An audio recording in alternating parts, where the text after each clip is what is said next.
Guys, welcome to the show. Today's going to be a great episode with Justin Shaffer, and he's a 23-year military veteran. He lives in Anchorage, Alaska, and has a lot of experience with big game hunting. Today we're going to be talking specifically about Dall sheep, mountain goats, black bears, and then he also drew a Rocky Mountain Bighorn tag here in S44 in Colorado. And you're going to get a lot of value out of this. We talk a lot about gear, talk a lot about prep, and what have you for his upcoming hunts. Thanks to Justin for coming on and sharing his knowledge. I want to thank you guys, the listeners, for your avid support of the podcast. I appreciate all of the questions and comments that come in via email and through direct message on Instagram, and want to encourage you, if you have any questions, please feel free to send me a question or comment or anything that's on your mind at jscottoutdoors@gmail.com. You can also find me on Instagram at jscottoutdoors. I appreciate you guys following there on my Instagram account, and want to encourage you guys to please, if you haven't done so, go on iTunes if that's where you listen to this podcast. If you haven't given a review with positive comments, that helps my placement on iTunes and helps me out. And I really appreciate those of you that have gone on and given a review and given fair comments about this podcast. So I want to encourage you guys to do that. Thank you so much for your loyal support of this podcast. I also want to thank the sponsors of this podcast, GoHunt.com, Insider, and want to encourage you to use the JScott promo code when signing up for the Insider, which is the best Western hunting resource tool out there. If you use the JScott promo code, you're going to get a $50 Go Hunt Gear Shop store credit of $50 by using the JScott promo code. And I want to thank Lorenzo Sartini and his crew there at Go Hunt Insider for their unbelievable resource, and encourage you guys to go check it out. They also are giving away gear. They're giving away hunts just to the Insider members. So all you have to do is be an Insider member to be a successful winner, to be in the drawing. All you have to do is be an Insider member. I also want to thank Kuyu Ultralight Hunting, Jason Hairston and his crew. I know Jason and Brendan right now are on their way to a stone sheep hunt in British Columbia, and I want to encourage you guys to check out the Kuyu Mobile Showroom, which is going to be in 26 cities in 6 months, and they are just finishing up being in Colorado Springs, Colorado. Next is Omaha, Nebraska, August 3rd through the 5th, Kansas City, Missouri, August 10th through the 12th, Oklahoma City, Dallas, Texas, Houston, Texas, Lubbock, Albuquerque, Grand Junction, and many more cities. You can go to kuyu.com to check out all of their fantastic products. Also to see where the Kuyu Mobile Showroom is going to be next. This Kuyu Mobile Showroom is a big giant semi-trailer that has every piece of gear that Kuyu makes and sells in every size. So you can go and try on everything from base layers to the super down jackets to super down pants to their boots. I've been wearing these new Rebel Ks and love them. I'm going to wear them on this goat hunt coming up. To backpacks, you can see which frame size fits you best, and it's just an awesome way for Kuyu, since they're only available through kuyu.com. It's a great way to go make sure that all your sizing is correct, and you can touch it and feel it and get a good sense of the gear. Thanks to Kuyu Ultralight Hunting. I also want to thank Cody Nelson and the guys down at the Outdoorsmans, outdoorsmans.com. 1-800-291-8065. If you use the JScott promo code when you call the Outdoorsmans, you're going to get a 10% discount there on those Outdoorsmans products. And they make everything from tripods. They are the optics authority. They are unbelievable, have an unbelievable amount of knowledge when it comes to hunting optics and the use of optics in hunting, and encourage you guys to check them out. Also, Cheston Davis with phonescope.com, he can take any binocular or any optic spotting scope and be able to adapt it to any phone, and you can be immediately taking photos and videos. If you use the JScott16 promo code, you're going to get a 10% discount there at phonescope.com. Guys, thanks so much. Let's get into it with Justin Shaffer. Make sure to send me photos of your successful hunting and fishing trips. I love to see them. And until next time, guys, God bless. Welcome to the J. Scott Outdoors podcast. Today we've got Justin Shaffer, an Army guy, military guy, 23 years experience, lives in Anchorage, Alaska, also owner of TNT Guides. Justin, how you doing? Hey, Jay, how's it going? I'm doing good, man. Thank you. Yeah, it's going to be great to have you on here. From what I understand, you have a Dall sheep hunt that starts here really quick, and then you also drew a Rocky Mountain Bighorn tag in Colorado. Is that correct?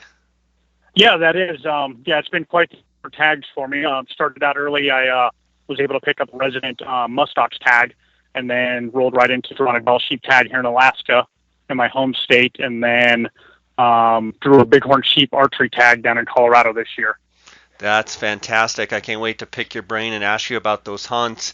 Before we get into that, would you tell me and the listeners a little bit about yourself and your military background, and some of that history in not only the military but in your background growing up that's led you to be a big game hunter and got you into all of what you're into now? Yeah, absolutely. So as far as I can remember going back, I've always wanted to be in the military. I always wanted to be an airborne ranger, scout sniper, and my oldest memories are of that, and that's what I've done. So I've just recently hit 23 years. I hold the rank of sergeant major. I'm a infantry operations sergeant major is the position that I hold. The first half of my career, the first 12 years, I spent as a scout sniper, airborne ranger qualified, jump master, pathfinder. Been stationed all over the U.S., but lucky enough that I was able to pick to be stationed up in Fort Richardson, Alaska, where I've pretty much cemented myself and homesteaded. Right now, the plan is I've got about 2.5 years until I retire, and then once I retire, I want to expand my guide business, TNT Guides, with a couple of retired Army buddies, and then look at opening a full-time taxidermy shop as well. That's fantastic. So airborne ranger and sniper. So you're not one of these snipers or self-identified snipers that you see on Instagram that are self-proclaimed long-range shooting experts and what have you that literally have no experience. I mean, you literally are an airborne ranger that is an Army certified sniper, correct? I am, yeah. So, I've lived it, been there, done that. I was a sniper school instructor at Fort Benning, Georgia, for 3 years, and then I've been in 4 different sniper sections in various units, deployed to Afghanistan as a sniper section leader, and then I've competed internationally. I've won 6 different international world sniper competitions. So, I've been there, done that, got the T-shirt. I got the T-shirt. One question, we'll dive into all the hunts. So you also are really big into archery as well, and what similarities do you see in being a sniper and super efficient with your rifle? How does that correlate to being also an expert marksman with your archery equipment? So first of all, I absolutely love archery. I love bow hunting. Probably 90% of the hunting I do, I bow hunt. And it's just, I bow hunted since I was a kid, and it's just a passion that stayed with me and lived with me. And as far as the way the two correlate and, one rolls into the other is, fundamentals of marksmanship are, the basic fundamentals: sight picture, sign alignment, trigger squeeze, things like that. They go hand in hand. whether you're shooting a bolt gun, a gas gun, or your bow. So, they just roll right into each other. Yeah, and how much of that do you think of being a good shot is learned, and how much of it is instinctive and just something that, comes natural to you guys? Well, for sure, there's natural ability. You can't deny that. Some people can just pick it up with little to no training and be able to, incorporate the fundamentals and shoot. Where other people, it takes more practice, more time, to dive into it to become efficient, or become an expert marksman with whatever they choose to shoot with. So. Yeah. Where were you born and where did you grow up? So I was born in Denver, Colorado, and I lived there the majority of my life until I left for the Army shortly after my 19th birthday. And then from there, I've lived, all over the world, East Coast, West Coast, been stationed at, various different places since I joined the military. Gotcha. And you did some active tour of duty service yourself over in Afghanistan? I did, yeah. I spent a year in Afghanistan as a sniper section sergeant. Interesting. And not having served in the military myself, all your training that you go through and what have you, when you're actually in the line of fire and you're actually, in the hot zone, so to speak, and people are actually shooting back at you, how hard is it to fall back on your training, and how real is it, like when you are training, how important is that? And I'm trying to correlate this into people training and hunting, or for their hunting and being able to shoot, you know, when the heat is on, so to speak. How important is Yeah, no, that? absolutely. And yeah, so the two go hand in hand, translating from what we do in the military to what you do in the field hunting, And we have lots of things in the Army, things like training to fight, so when you're at the range practicing, you're wearing your full battle rattle, you're trying to make it as realistic as possible so that, it's just like muscle memory. So when things happen, you fall back on it. And then we have, other things that fall right in line, like, you don't rise to the level of your expectations, you fall to the level of your training. So when things happen and things are happening fast, and your brain doesn't always have time to think, that's where that muscle memory and doing it, the way you practice and the way you train just falls back into play. And, it's no different in hunting when that adrenaline kicks in and you're trying to get your sight and trying to get drawn back and, your brain's not working right and everything's a little bit fuzzy. All fall back into how you rehearsed, how you trained, how you practice, being able to try and execute that shot, whether it's in military terms or you're hunting in the field. I didn't really prep you at all. I just told you I wanted to interview you and have a conversation with you. So, a lot of this is going to be off the cuff. But when you're relating to and trying to talk to people that are trying to improve their skills in marksmanship and, handling their rifle, what are kind of the fundamentals and the basics of making sure that you have XYZ completed in order to execute your shot? And let's say, you're trying to shoot a Dall sheep at, 300-400 yards or whatever. And what are some basic principles that you would tell someone that they need to be proficient at in order to execute what they're trying to do? Yeah, absolutely. So for me, three things come to mind right away. First is no matter what you're doing in life when it comes to being able to try and execute something the best, to me, you've got to have the best equipment that is available or that you can afford, So you want to have the best products, Generally, as the saying goes, get what you pay for when it comes to buying hunting items, optics, guns, things like that. It's generally true. So have the best equipment that you can afford, put the time into practicing it, number two. And number three, we have a saying that consistency equals accuracy.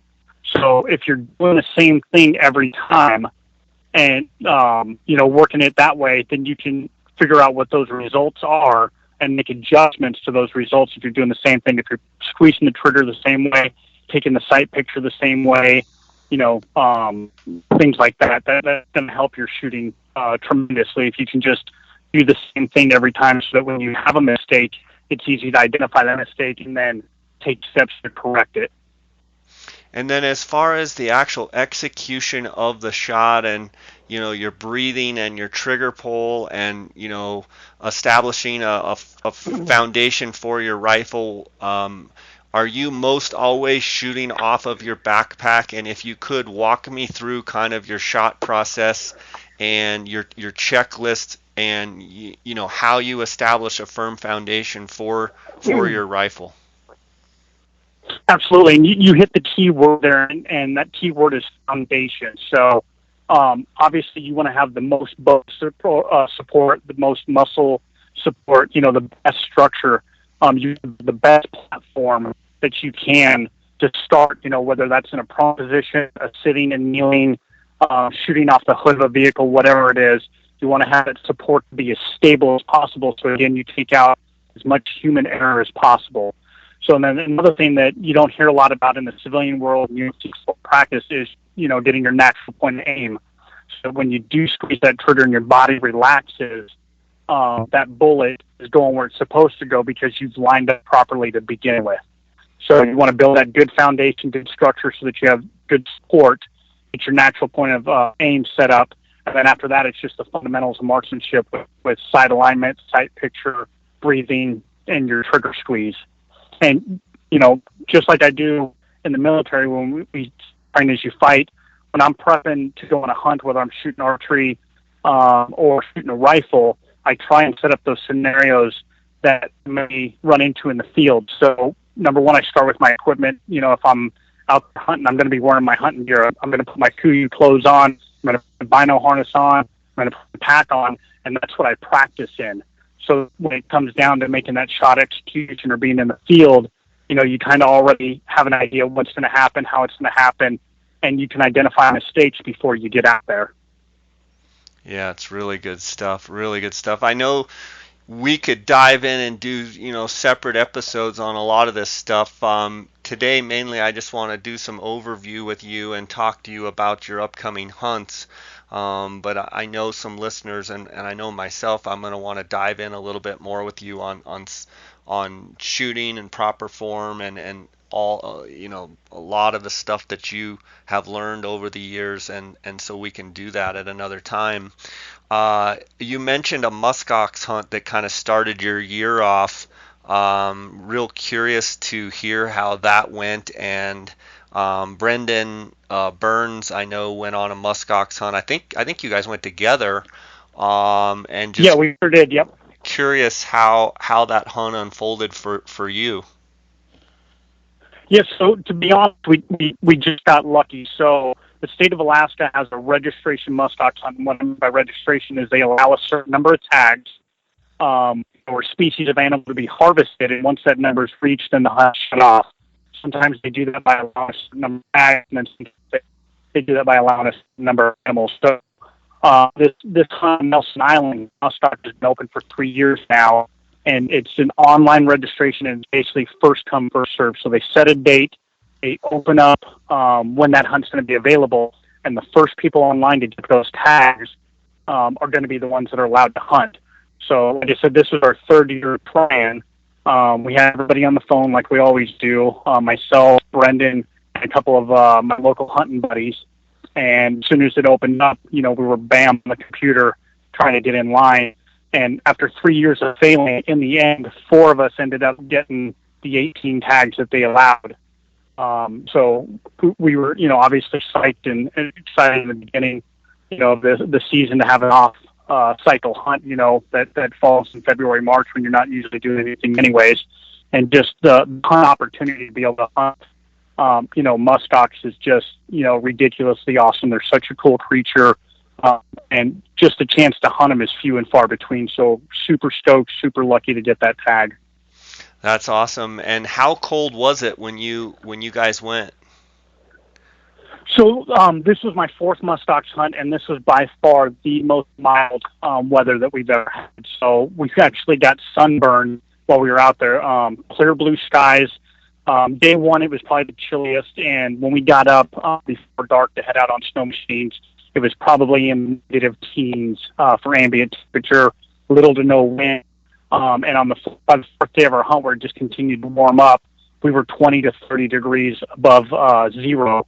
And Brendan had brought out some new ultra cold weather gear for us to test out on the hunt. And honestly, we were sweating our butts off wearing this gear. It was, rarely do you ever say in the Arctic, you're too warm. And with the temps that we had, the mild temps that we had for muskox hunting, it's a good scenario. We weren't suffering in the cold. Well, that's good to hear. Okay, Justin, I noticed that you have two hunts after your muskox hunt. You had a Dall sheep hunt coming up, and you have a tag that you've drawn in Colorado. Why don't we dive into the Dall sheep hunt first and talk a little bit about drawing that tag, your prep for that, and what your expectations are as far as Dall sheep hunting there in Alaska? Yeah, absolutely. I mean, just the old saying, it's better to be lucky than good. I got lucky and drew this tag. It's a hunt that I had done before back in 03 and 04 before the unit went to a draw, so I'm fairly familiar with the unit. I killed a really big ram back there in 03. So I've got some history with the place. Just absolutely pumped when I found out in February when the draw results came out that I had drawn this tag. And, immediately after you draw a premium sheep tag like that, you just immediately go into prep mode. The deer start turning. You start thinking about how you want to approach it and how the hunt's going to go. And since I found out that I drew that tag, it's just been every day nonstop thinking, living, dreaming, sheep hunting. Is it a Chugach tag? It is, yeah. It's a Chugach tag, which is right here in my backyard. So very familiar with the unit, very familiar with the area. And as anybody who knows Dall sheep in Alaska knows, that some of the best genetics and the world record sheep, archery and rifle, both came out of the Chugach here. So is this hunt a archery hunt or a rifle hunt? So this is an any weapons hunt, and actually I'll be taking both on the hunt with me. I've got a good partner of mine, a ranger buddy that just retired after 27 years this past spring, who's going to fly up from Fort Benning, Georgia, to be my personal Sherpa / pack mule. And he's going to carry my 6.5 for me, and then I'm going to have my Hoyt bow strapped to my pack. So if everything goes well, and goes right, obviously I'd like to take a ram with my bow again. But if not, I won't hesitate to go to the 6.5 to get it done. And talking about your hunt in 03, 04, that was back before it was a draw. You shot a really nice ram then? I sure did, yeah. So I believe the unit went to a draw in 06. Before that, it was an over-the-counter tag. And we went in for a 7-day hunt, and I ended up killing a really nice ram on day 8. So, and the reason I went to day 8 is that we had located these sheep on day 7, and just they were in a spot that you could not get to. And we decided to stay, even though we didn't have food, and our gear was 3 miles away. We bivvied overnight on top of the mountain with just an emergency blanket, and woke up that morning and got lucky. The rams came down, and I killed a really nice 38-inch ram that went just under B&C at 158. That's fantastic. And so give the listeners a idea of how big the Chugach range is. So the Chugach range is a huge mountain range, and it's a very steep mountain range. So the majority of the area that I'll be hunting is in that 5,000 to 7,000 foot range that it tops out at. But it's nasty crags, nasty steep peaks. It's just rough sheep country. And so, being in your backyard, are you able to scout that efficiently, or do you have some rams picked out, or are you just picking country and going to head in and do the best you can? So the unit that I drew is a fairly small unit. There's only a handful of drainages in there, and there's one airstrip in that drainage, and then there's one drainage that has access. You can get to a point with a four-wheeler, and then it's about a 9-mile hike in. Currently, I've flown the unit scouting once. And we did pick up one really good ram. We got about half the unit scouted before we ran out of daylight, and hoping to get back up there once or twice more before we fly into the unit on 8 August, with the opener being 10 August. Awesome. I'm coming up there for a mountain goat hunt. My friend Dar Colburn and I actually drew mountain goat hunt with Frank Sanders. Do you know Frank? I know Frank real well. Yeah. Yep, yeah, Frank's a good buddy of mine, so we run in the same group of people up here. So we're going to be flying up on the 12th up there. So what are your expectations for your Dall sheep hunt upcoming, and how long do you have to hunt? So it's kind of funny with the tags that I drew. I'll bounce over to the Bighorn sheep tag that I drew in Colorado. I drew the S44 tag, and this was the first time accumulating points and putting in for draws in Colorado that I'd put in for this hunt.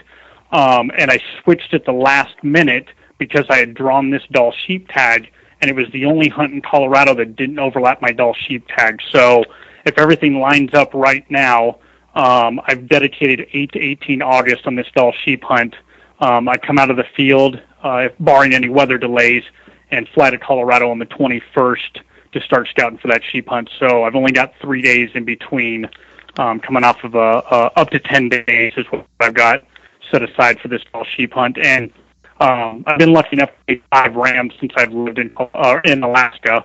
One was my fourth bow, and I'm a horrible trophy hunter when it comes to sheep. I love sheep, and if it's a full curl ram, to me it's going to get taken. So I don't weed through a lot of sheep. Obviously, the bigger the better. You know, I'd love to hit that 40-inch mark of a dream full curl sheep. But honestly, anything that's close that looks good is going to get torched. Nice. That sounds like a fun time. So how many Dall sheep have you killed yourself? So I've taken 5 in the state of Alaska, and with friends and buddies, I've probably been on another 15. I've had my hands or been a part of 20 Dall sheep hunts. Oh, that's fantastic. And have you killed a desert or a stone sheep? I have not. If everything goes well and I'm able to harvest ram in Colorado, that'll make me a half slammer. So I'll have Dall sheep and Bighorn sheep under my belt. Hoping eventually with the Western draws that I'll draw a desert sheep in my lifetime, and then if that happens, then obviously I need to start figuring out how to put a stone in with that. For sure. Talk a little bit about I assume you've got your gear all ready to go. Talk a little bit about your food that you're going to be taking on this Chugach hunt and some of your gear. Yeah, so with this Chugach, I'm lucky because I've got one of my best friends here, a good buddy of Frank, Kyle Waite, who's a Super Cub pilot, and he's going to take me in. So with being able to land the airstrip and not having to backpack that 9 miles in like we did last time, I'm able to up my gear and my food a little bit, being able to start at a base camp. So for the most part, on all my mountain hunts, I run mountain houses as my base meal. And then after that, I supplement it with, bagels, candy bars, things like that. I'm not a big protein bar guy. I like the flavor, so I stick to candy bars and things that I like that taste good. Gotcha. What mountain houses are you taking? So I'll run a variety of different mountain houses. I'm pretty much a fan of most of their meals, and I'll just do a smorgasbord throughout the 10 days and just mix it up with a bunch of different mountain house flavors. So try and keep it different each day. Gotcha. And talk a little bit about the gear that you're going to be wearing and using on the hunt, on this Chugach hunt. Yeah, absolutely. So anybody that knows me knows that I'm a gear guy. I am a gear freak. And I just, a large amount of my paycheck every month goes to new gear. And for me, I think I was a little bit ahead of the ball game now toward the industry is that I've always considered clothing gear. And for me, like I talked about earlier, one of the first things you need to have to be successful is the best gear. And to me, it starts with the clothing. And I wear head to toe Kuiu. And, it helps that Brendan Burns is a good friend of mine and, well vested in Kuiu, but I just, from head to toe, with the exception of my boots, I wear nothing but Kuiu gear. Gotcha. So what are you going to specifically, what are you going to run from head to toe gear wise?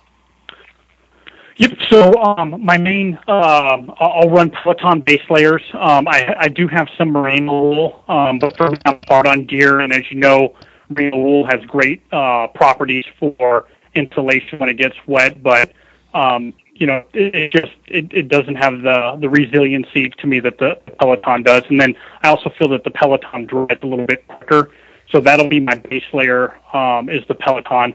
And I absolutely love attack pants. If I could, I would wear attack pants every single day of the week. So that's what I'll be wearing on the bottom. And then I'll run a Peloton zip top with a hoodie. And then after that, I'll have a dyed jacket on top. And that'll be the majority of what I wear. And then, with a beanie, different gloves of different weights based on the temperature rating that we're going. And like I said, with the exception of my boots, I run head to toe Kuiu. So. Okay. What about your backpack, your tent, and your boots? Yep. So as far as packs go, I use two different types of packs. I've got kind of a weird, funky shaped back. So once you get about 50 or 60 pounds on my back, most packs I just can't get them to fit right the way my back shelf contours on my body. So right now, for my heavy-duty mountaineering pack, I use an EXO Mountain 5500. And then as my day pack or midweight pack that I use for almost everything else is a Kuiu 3300. Okay. And your boots? So I've got some super funky feet. A little bit of that is genetics, and then some of that is 23 years of beating them in the military. So I run a 6E wide foot, which is probably why I'm such a good swimmer. And then I've got ridiculously high arches. So for the last, I don't know, probably 8 or 9 years now, I've run specifically Lathrop & Son boots, and it's because they're custom fitting. 4 or 5 years ago, I flew down and met Steven, had my feet casted. That's how funky my feet are, so that he could custom mold and build boots for me. So this year I'll be running the Lathrop & Sons introduce their own signature series boot, the Mountain Hunter Elite, and that's what I'll be wearing this year. How have they been breaking in for you? So the first thing I always do with a set of Lathrop, I put them on, I hit the gym, I jump on the treadmill, I run 5 miles. And to this day, I've never had a blister, never had a hot spot, and from that point on, after that, they're broken and good to go for me. I cannot rave and say enough good things about Lathrop & Sons boots and about Steven and James. Those guys take care of me. And as you know, when it comes to the mountains, you've got to take care of your feet. Everything starts from the bottom up, and having good boots is key to being a successful mountain hunter. For sure. What advice or what do you do when you get blisters, or how do you prevent blisters, as far as your socks or Leuco tape, or what do you do? Yep. So you said both of them right there. So you got to have top end socks. I know it hurts to spend $15 to $20 for a pair of socks, but you got to have a synthetic merino type sock. And then I am absolutely in love with Leuco tape. So to me, there is nothing better for preventing blisters than pre-taping before I go into the field. And if you tape well enough and do it right, you can get 10 days out of taping your feet one time, run 10 days in the wettest conditions, and come out of there with no blisters. So walk me through how you pre-tape your feet up, and where do you specifically tape up, how do you do it, and what have you? Yep. So the biggest places that I tend to get hot spots, or that I want to prevent getting hot spots or blisters, from the backs of my heels. And a lot of it, again, comes to with how funky shaped my feet are. And I tend to have to run my ankles a lot looser in my boots just for comfort. So, as soon as you start going up hills, you start to get rub. So I triple, quadruple layer the backs of my heels, and then I do a full wrap around my big toes. Those seem to be the spots that always give me trouble. And that Leuco tape has just, it saved the day more than once for me. So you literally triple and quadruple layer and I like leukotape as well, and with this mountain goat hunt up, I've been wearing those new Kuiu Rebel Ks, and I've probably got 100 miles on them. But everyone keeps saying you're gonna get blisters in mountain goat country. Even though I don't have blisters now, I'm thinking about go ahead and pre-wrapping. So literally, you're taking the back of your heel, like from the middle of your ankle on each side, and you're basically staggering as you go up, or are you doing one, strip of leukotape and then going right over the top of it? I'm curious, where your overlap of your leukotape, how do you prevent, little ridges and stuff like that getting created? Yep. So what I do is I do overlap it on the back of the hill. Like I said, I run 3 to 4 layers, and then once I've got that built up a little bit on just the back of my heel, then I'll run 2 or 1 or 2 wraps all the way around my ankle. It comes back around to help prevent those edges and then help prevent healing. So I'll run a full wrap or 2 around my ankle. Okay, so in other words, you get it built up and then you run a full wrap around your ankle. And when you do that, if it makes sense, do you have your foot straight out? Because once you go around your ankle and it starts, or do you point your toe, or how are you doing that? So for me, I point my toe. That way, you get those ridges in that plane there, and then based on how it ends up there, sometimes I'll put a little. I'll take my knife and do a little slice, on the edges of the tape so that it'll conform to the contours and the ridges of the back of your ankle there around your Achilles tendon. And are you doing this every day, or are you wrapping and it lasts for 10 days? So if you do it right and you don't get too wet of conditions, if you do one good wrap, one good pre-wrap, you can get a week to 10 days out of it with no problem. And that stuff is just sticky, yeah, sticky, solid. And you make a full wrap around your big toes as well, always? I do, yeah. So going downhill with good weight on my back, sometimes with the rubbing, I'll get hot spots or blisters on my big toes. So I'll do a wrap on those and completely prevents it for me. The rest of my toes I've never had issues with, or the outsides of my feet, or any of the other spots that are prone to rubbing when you're cycling and going uphill or downhill. Okay, good stuff there. And then what tent are you using for the hunt? So I've got a 2U2P, the Storm Star, and that's what we'll be taking on the hunt with us. Got you. Is the Storm Star, in your opinion, is it a little bit overkill? I mean, would you be fine with the Mountain Star, or is it just a function of? Go ahead. No, and so I debated going back and forth, and if I was going into this hunt solo, then I would take the Mountain Star with me just to cut that extra weight. But because there's 2 of us going with only 1 sheep tag, it's just being able to have that extra bomb-proof tent that you can rely on, being broke up between 2 guys, and that's why I went with the Storm Star versus the Mountain Star. Gotcha. And then I assume you're running the Chugach rain gear? I do, absolutely. No, I'm sorry. I'll be taking the Yukons with me. So I own both.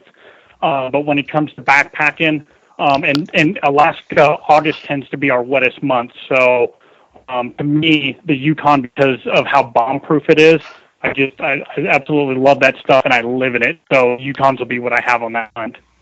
Okay, so it's a little heavier, but you feel like from a durability standpoint, and if it's going to rain nonstop, you want to be in your Yukon. Yep, absolutely. Yeah, if you're going to have a little bit better weather, you have the ability to pack and change out different items, then I would go with Chugach. But living out of a backpack on an airstrip in the middle of nowhere with the potential for 10 days of rain, to me, the weight difference of the Yukon's a no-brainer to me.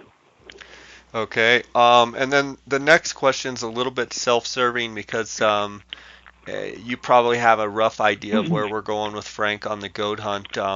What do you do? Well, first of all, are there mosquitoes on the Chugach, and or do you think how bad the mosquitoes will be on our goat hunt, and what do you do to combat that? So a lot of that, as you know, the mosquito is the state bird in Alaska, and they seem to be anywhere and everywhere. So what's worse than the mosquito are the white socks, which is a little tiny black biting fly. And when they bite you, it can last for weeks. So the mosquitoes are the easy part. It's the black flies that you want to avoid. And I tell people all the time, it doesn't matter what time of year I'm hunting or where I'm hunting in the world. I don't go anywhere without 2 bug head nets. So I always have one in my cargo pocket and then one in the belt pouch on my pack. But it all comes down to weather. It depends on how much wind you're going to have, how much rain, and how chilly it is on whether or not you're going to have mosquitoes. But they could be from absolutely horrible to non-existent down there, which I know doesn't help you, but just plan on packing 2 bug nets and don't go anywhere without them. Okay, and do you also take DEET, or do you not even mess with that? I do. So I do take a can of bug spray, and I like the dry series stuff. So I just like the way that it goes on. It doesn't tend to be as powerful or last as longer, but I hate the greasy feeling of bug spray when I'm mountain hunting. Just the way when you build up perspiration and the way it runs and the way it's tacky on your skin. So I like to use the dry stuff when I need bug spray. When you mean dry stuff, you mean dry spray? Yes, yeah. A couple of the different bug sprays, that's just the name that's on the can. It goes on a lot lighter, and it's a lot less pungent as well. Gotcha. So it's not the 100% DEET, but you'd rather apply more but not have that greasy feeling. Absolutely so. Yeah, for sure. Okay. Good stuff there. As far as you said, you're a horrible trophy hunter when it comes to sheep hunting. So, if you get a mature ram, an old ram that's a good looking ram, you're going to be trying to go after it with your bow right off the bat, right? Absolutely. It doesn't matter if it's a 34-inch or a 40-inch ram. If he's mature and he's close to full curl and looks good, that's going to be the ram that I target. I'm not going to pass up. There's too many variables when it comes to mountain hunting in Alaska. One, I've got the time with that bighorn sheep hunt on the back door of the Dall sheep hunt, and then weather is such a huge factor here. This mountain range that I'm going into, the year after I killed my sheep, I took my brother into that same drainage hoping to put him on a ram, and we spent 5 days in cloud cover and never saw the mountains, and things like that scare me when you draw premium tags like that, and that's where I say that I'm a horrible trophy hunter. So the first good-looking mature ram is going to be in trouble. Gotcha. Let's shift gears a little bit to your Colorado hunt, and that's obviously a draw hunt. That's an archery hunt. When does that hunt actually start? So that hunt starts August 26th. And I'll be flying down to Colorado on August 21st to try and get as much pre-scouting time and familiarity with the mountain before the hunt opens on that Saturday morning. And what are your expectations with that hunt, and how long do you have? So I've got 3 weeks committed to that hunt right now, 4 full days of scouting and then the rest of the time hunting. And to be honest with you, with the difficulty of that hunt, if you look at the statistics, only 2 archery rams have been harvested in the last 5 years, but the governor's tag ram was killed in there last year, which was a high 180s ram. So excellent trophy quality, but super tough hunting conditions. They're timber sheep, and as you know, they get a little bit of pressure and they just disappear. So to be honest, the first ram that's anywhere near the 3/4 coal mark or bigger that stands still long enough is going to get an arrow launched at him. How many other hunters are there on that S44? So I believe there's 5 tags total. I think there's 4 resident, and then I drew the only non-resident tag. How many weighted points did you have? So I had 6 weighted points, 9 total. Wow, fantastic. That's right here in my backyard, literally in the summer. That's the frying pan, right? It is. Yep, it sure is. Well, it should be good and lush. We've been getting rain up there, and that should be a really fun hunt. That country's awesome. Yeah, I'm super excited. I mean, again, once I knew I drew the tag, I just went into prep mode and started pulling up kill statistics and getting a hold of other hunters and just started networking, and I think I've got it dialed in pretty good. And just to me, this is one of the top end bucket list animals for me to hunt, and will be by far the most important hunt that I've ever been on in my life. Is how I'm treating this hunt. it helps that Colorado's my home state, so I'm super excited to be able to come home. My best friend from Alaska is flying down with me. My brother, who still lives in Colorado, is going on the hunt. I've got a couple of buddies from Utah that are coming over to join the hunt. One of my best friends that I grew up with in high school, Jennifer Couture, is going to go on the hunt. Just everybody's gathered around me to be part of this. They know how important it is and what a big deal it is. And it's just super exciting, whether I end up killing a ram or not. Just the whole aspect of the hunt I'm looking forward to and can't wait to get down there to do.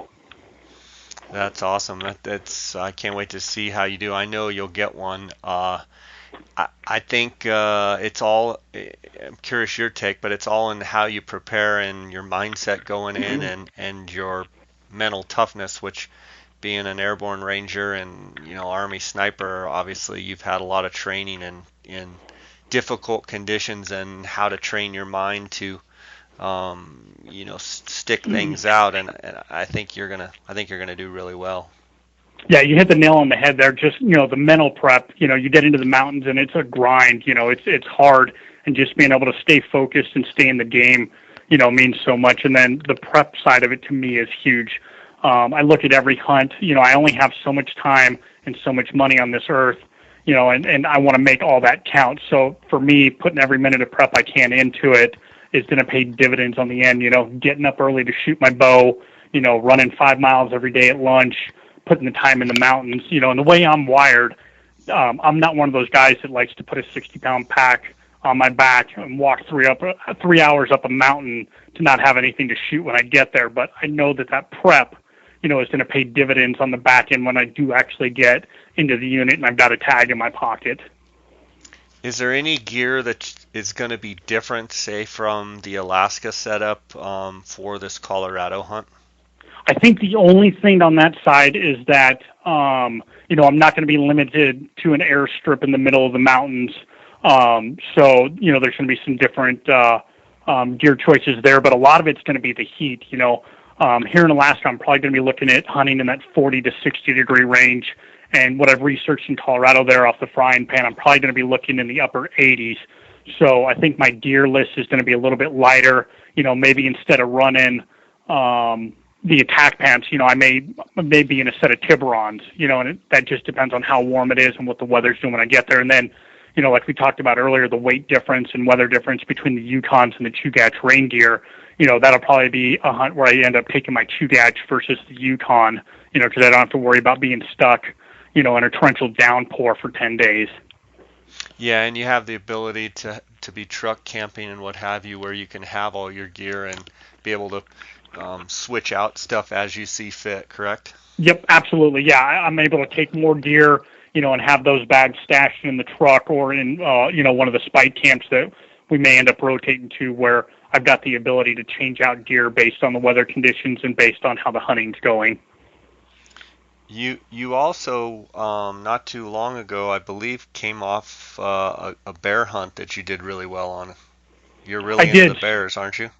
Yeah, so this was just a ridiculously amazing spring bear season for us here. So like it's been for the last 5 seasons, my number one goal was to get my daughter a bear. And for anybody that knows my daughter, she's had a lot of physical and mental struggles. She was born very premature. She has type 1 diabetes since she was 2. She was diagnosed with autism, so she just has a lot of struggles, and the easiest things come hard for her. So it's been a long 5-year grind of her sitting in the tree stand trying to get her a bear. And everything came together this spring, and she ended up shooting an absolute gorgeous, huge 6'6" boar. She just made a perfect shot on, had less than a 30-yard recovery. And to me, the season was, couldn't get any better, and was complete. And after that, I just kind of went on a tear, and it's the unit that we hunt there is a 3 black bear limit, and I was able to take 3 good mature black bears and then cap off the season shooting a really nice 8-foot mountain grizz. Fantastic. Now, was that your first grizzly? No, so that was my second grizzly with a bow, and then last year I killed a giant 10-foot brownie on the peninsula with a rifle. So I've killed 2 grizzlies and 1 brown bear since I've been in Alaska. That's fantastic. Do you see yourself, once you retire, do you see yourself staying in Alaska full time, or will you move back to the lower 48? Yeah, no, for sure. So, again, going back to my daughter, she's got a lot of medical issues. So we have a lot of different doctors and specialists that are here in the state that are just phenomenal. That have been with her since she was born. She's now 12. So they've been a part of her life. And to me, to take that away, it's a no-brainer to stay here. Not to mention all the hunting opportunities, the outdoors. To me, I don't see myself leaving Alaska anytime soon. And again, I'm vested with my guide business with TNT Guides. I'm hoping to open up a taxidermy shop, expand my guide business, and those are my plans after I retire from the military. So I'm looking to stay here for the long haul. Good stuff. What does TNT mainly guide for? So currently, we are licensed to guide in Unit 26 on the north slope of the Brooks Range for caribou and grizzly bears. But we're looking to expand over the next 3 years until I retire. Want to add spring bear in Unit 13, and then hoping to add mountain goats in Unit 6. And I think with those species spread out across the year, that would be a great supplemental income, along with the opportunity, to be able to guide within the state. Tell me about mountain goat hunting and how much experience do you have with it?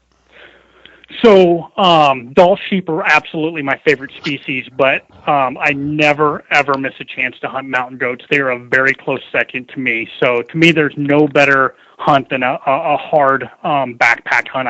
I love the ruggedness. I love living out of a backpack. And as you know, I'm sure from your scouting, that goats just live in nasty country. And to me, that challenge I just live for. So, I try and hunt mountain goats every year. And luckily, here in Alaska, we have units where you can take 2 mountain goats. So there's years when I've got the time and the leave days, and training's not in the way that I get opportunities to hunt mountain goats 2 different times in 2 different units. So I've got a lot of mountain goat hunting experience, and I've taken a lot of mountain goats with my bow. They are a blast and a very close second to my favorite animal.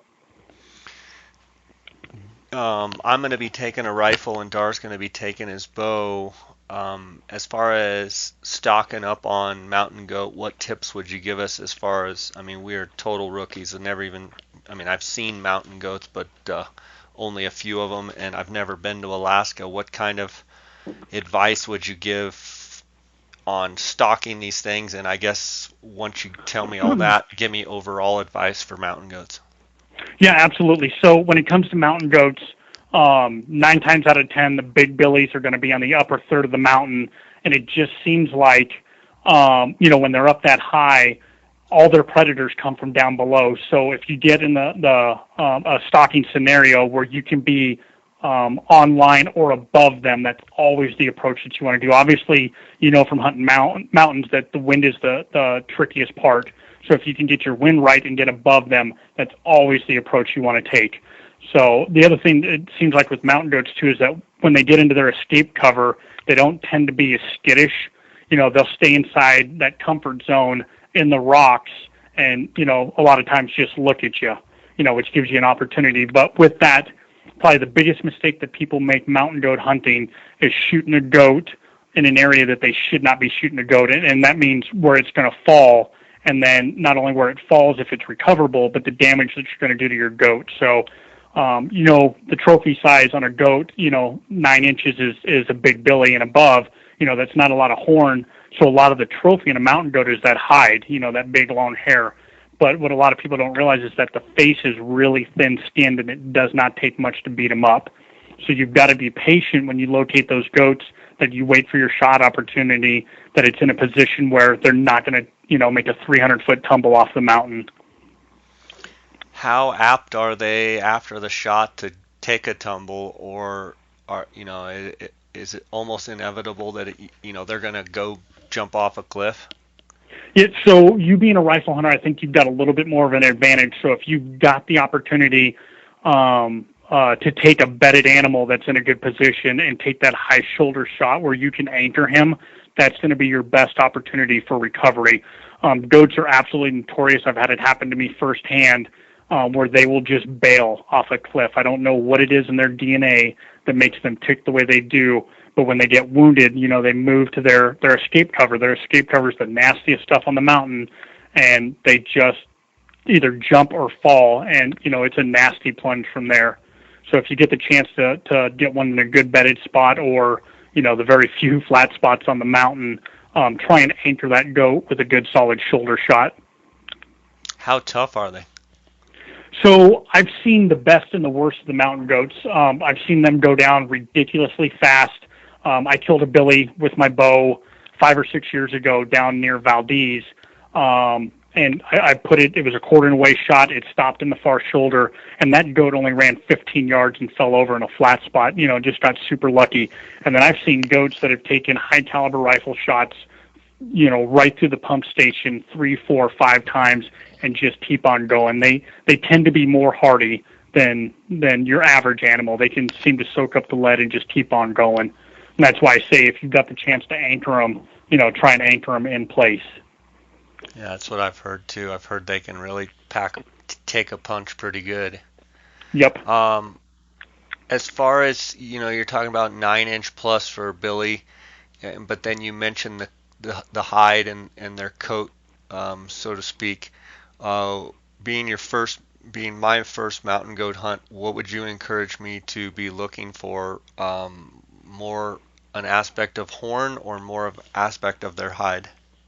So as far as the hide goes, you're not going to have much variation from animal to animal. Obviously, a mature billy is going to tend to have a little bit bigger beard. He's going to have a bigger body. He's going to have, that bigger mature look that you're looking for. But the 9-inch mark is your baseline for trophy level. And especially with you being able to shoot a rifle, you're going to have, a little bit more distance, an ability to have that standoff to take that shot. But I would look for, a heavy horned, goat that's going to be somewhere around that 9-inch plus mark. Okay, and looking more for mass than, just a solid old goat. So, it's kind of, depends on what you're wanting, but, a big mature goat, with that is going to come size, and it's going to carry the mass, it's going to carry the length. So you just want to look for the biggest bodied animal on the mountain. And, hopefully your guide has, depending on who you get sent with, has a lot of knowledge with goats, because, for the average guy looking at it, an 8-inch goat standing next to a 9-inch goat, it's hard to tell the difference. And the same thing goes when you put them on the wall. You put an 8-inch billy on the wall versus a 9-inch billy, unless you've got them sitting there side by side, it's going to look like a good mature representative. Sure. And what will they weigh, a mature billy weigh? So you're looking at 250 pounds and plus. They're like the size of a big mule deer, but when you get that hide off them, you're going to see they're built really weird. It's all front end on them. They got little back ends on them. They're big, beefy shouldered up front. They got a giant hump on them, and they're built like tanks up front. How do they taste? So mountain goat, to be honest, is not my favorite. So like any other species of wild game, it comes down to prep. And then anytime that we harvest a mountain goat, we tend to make, more of your specialty meats, sausages, jerky, things where you can add a lot of spice. So to me, and I may be the odd guy out, but, there's people that do like mountain goat and say that it tastes good. But for me, it's not my favorite, especially when we have other species in the state like moose, Sitka blacktails. Muskox is ridiculously good. Mountain goat is just near the bottom of my list for species in the state. Tell me about Devil's Club.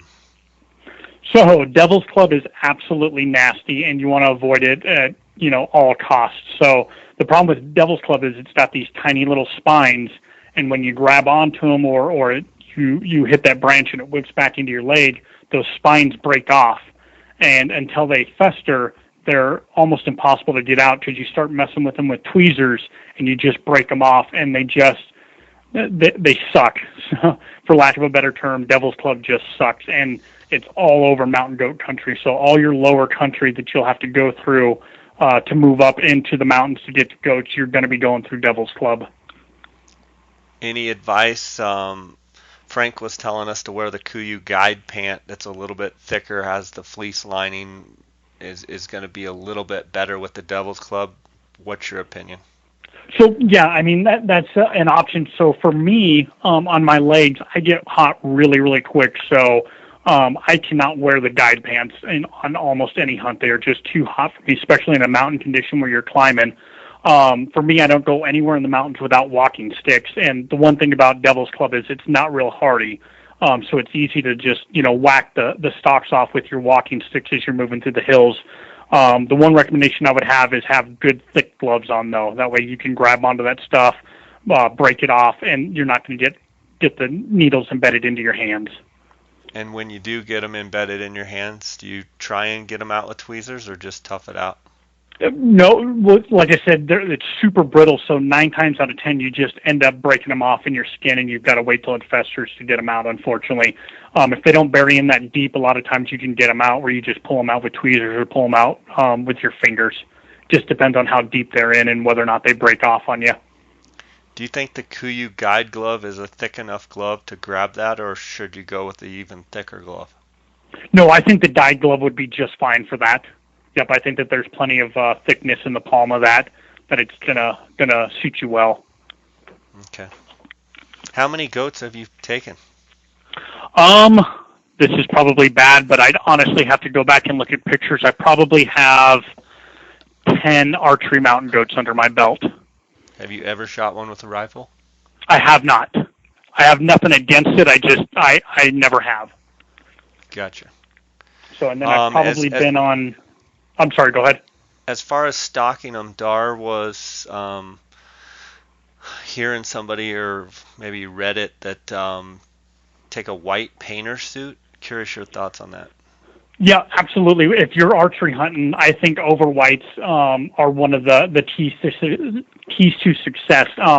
Not only for your stock to freeze them if they bust you, but if you've got a chunk of terrain that you've got to move across that may be an open side of them, you put your overwhites on, your painter suit, whatever you end up going with, and, hands and knees crawls across that opening. But I've been in situations where I've kitted up with my full overwhites, neck gaiter, beanie, all that, and peeked up over the rocks and been busted by goats and dropped back off the rocks and actually had the goats come to me.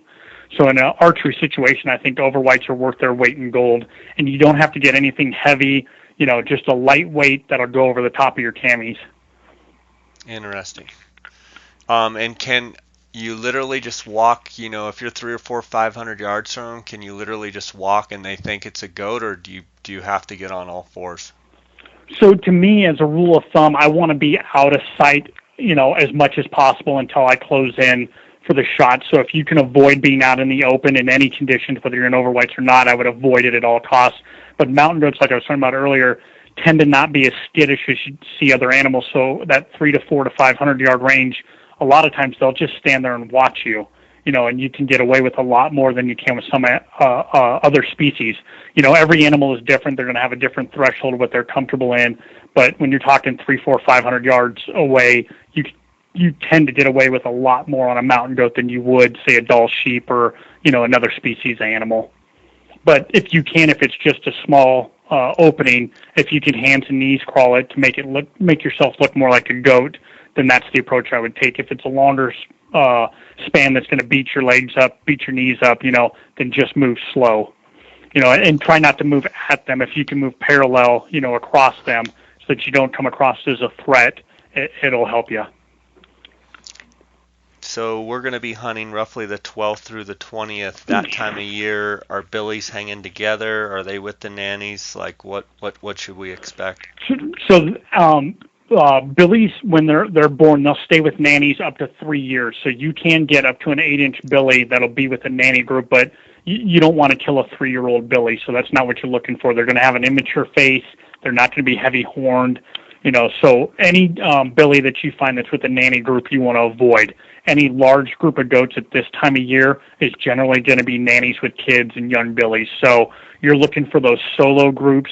I've seen as many as 5 mature billies together, but that's not the norm. Usually they're running 1, 2, sometimes 3. So you're looking for that smaller group of goats. And like I said, this time of year they're going to be higher on the mountain. You're going to run into the nannies and kids in that mid-range to upper three-quarter range, where those billies are generally going to stay up above the 3/4 line mark of a mountain. So it's going to be easier to find billies than it is, higher up on the mountain. Good stuff. Good stuff. Well, that's a lot of good insight there, and we covered a lot of ground. Are there any animals in the lower 48 that you really like hunting? Obviously, you're coming down for this bighorn, but I mean, do you like elk? Do you like coos deer? Are there other animals that you really have a passion for? So I'm one of those guys. I love to hunt anything and everything. I'm always trying. Now I'm at a point where I'm trying to look for that new adventure, new species, new state, new country. So, but if I had to pick one right now, just off the top of my head from lower 48, growing up, I just loved chasing speed goats. To me, it's the visual, as you know, the open plains, being able to find animals. They're tough, tough as hell to hunt with a bow, spot and stock conditions. But I absolutely love antelope. And what I've come to hunt the last few years have been coos deer. I just think coos deer are super cool. They're tough. They're stupid smart. And it's just a real challenge. I've been down to Mexico twice now to hunt coos deer. And if I had the opportunity to do it again, I'd jump at that. Yeah, we love those animals for sure. They're pretty cool. Yeah. Justin, it's been awesome having you on. I know you're getting ready for your hunts. I know you got to go. I appreciate you spending time with us. Look forward to seeing your pictures from your hunt, both hunts you have coming up. And do you have anything else that you're planning on hunting this fall other than the Dall sheep and the Rocky Mountain bighorn? I do. So right now, November 3rd to 11th, we're heading back over to Kodiak, which is one of my all-time favorite places to hunt. And we'll be hunting mountain goats and sick the black-tailed deer over there. This is a hunt I try and do every year, or at least every other year. I've got one of my best friends from here in Anchorage that's going with me, and then I got 4 buddies from the lower 48 that are flying up to go on that hunt. And then if things go well and I tag out on that bighorn early in Colorado, that'll leave me some vacation days to be able to hunt caribou and mountain goats in Valdez when I get back. Awesome. Awesome. Well, thanks for sharing time with us. And I want to give you a chance to let the listeners know where they can follow you, I believe, on Instagram, and maybe more about your TNT guide service. Yep. So I'm on Instagram at Justin Shaffer, and it's spelled SHAFFER 1115. And then our guide business, we pretty much run through 2 booking agencies, Outdoors International and then Worldwide Trophy Adventures. So if you're interested in that, you can find our profile on either one of their websites. Fantastic. Well, God bless you, man, and thanks for your time, and good luck on your hunts, okay? Thanks, Jay. I appreciate you having me on, and good luck on your mountain goat hunt. I can't wait to see pics, man. All right, buddy. Take care. Thanks, man. Be safe. Have fun, brother. Bye. All right, bye.